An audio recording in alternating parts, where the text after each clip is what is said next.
किताब मुकद्दस में से अयूब के 15वें बाब की तिलावत।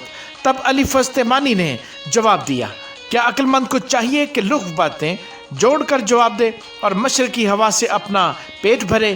क्या वो बेफ़ायदा बकवास से बहस करे या ऐसी तकरीरों से जो बेसूद हैं? बल्कि तू खौफ को बरतरफ करके खुदा के हजूर इबादत को ज़ाइल करता है, क्योंकि तेरा गुनाह तेरे मुंह को सिखाता है और तू अयारों की ज़ुबान इख्तियार करता है।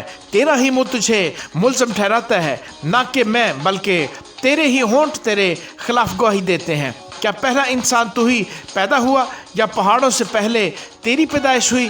क्या तूने खुदा की पोशीदा मसलहत सुन ली है और अपने लिए अक्लमंदी का ठेका ले रखा है? तू ऐसा क्या जानता है जो हम नहीं जानते? तुझ में ऐसी क्या समझ है जो हम में नहीं? हम लोगों में सफ़ेद सर और बड़े बूढ़े भी हैं जो तेरे बाप से भी बहुत ज़्यादा उम्र के हैं। क्या खुदा की तसल्ली तेरे नज़दीक कुछ कम है? और वो कलाम जो तुझसे नरमी के साथ किया जाता है, तेरा दिल क्यों तुझे खींच ले जाता है और तेरी आंखें क्यों इशारा करती हैं कि तू अपनी रूह को खुदा की मुखालफत पर आमादा करता है और अपने मुंह से ऐसी बातें निकलने देता है? इंसान है क्या कि वो पाक हो, और वो जो औरत से पैदा हुआ क्या है कि सादिक हो? देख, वो अपने कदूसियों का एतबार नहीं करता, बल्कि आसमान भी उसकी नज़र में पाक नहीं। फिर भला उसका क्या जिक्र जो घनौना और ख़राब है, यानी वो आदमी जो बदी को पानी की तरह पीता है। मैं तुझे बताता हूँ, तू मेरी सुन, और जो मैंने देखा है उसका बयान करूँगा, जिससे अक्लमंदों ने अपने बाप दादा से सुनकर बताया है और उससे छिपाया नहीं। सिर्फ उन्हीं को मुल्क दिया गया था और कोई परदेसी उनके दरमियान नहीं आया। शरीर आदमी अपनी सारी उम्र दर्द से कराहता है, यानी सब वर्ष जो जालिम के लिए रखे गए हैं। डरावनी आवाज़ें उसके कान में गूंजती रहती हैं। इकबालमंदी के वक्त गारत कर उस पर आ पड़ेगा। उसे यकीन नहीं कि वो अंधेरे से बाहर निकलेगा और तलवार उसकी मुंतज़िर है। वो रोटी के लिए मारा मारा फिरता है कि कहाँ मिलेगी।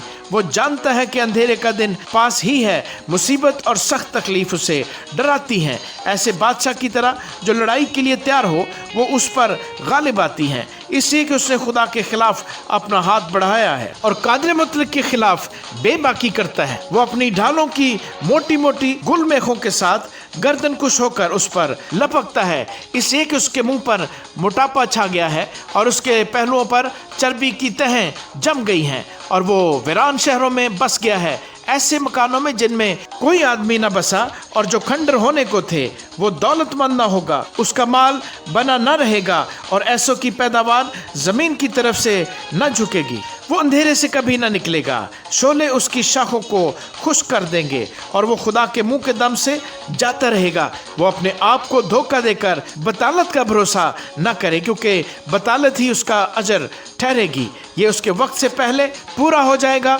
और उसकी शाख हरी न रहेगी। ताक की तरह उसके अंगूर कच्चे ही झड़ जाएंगे और जैतून की तरह उसके फूल गिर जाएंगे, क्योंकि बेखुदा लोगों की जमात बेफल रहेगी और रिश्वत के डेरों को आग भस्म कर देगी। वो शरारत से बारदार होते हैं और बदी पैदा होती है और उनका पेट दगा को तैयार करता है। आमीन।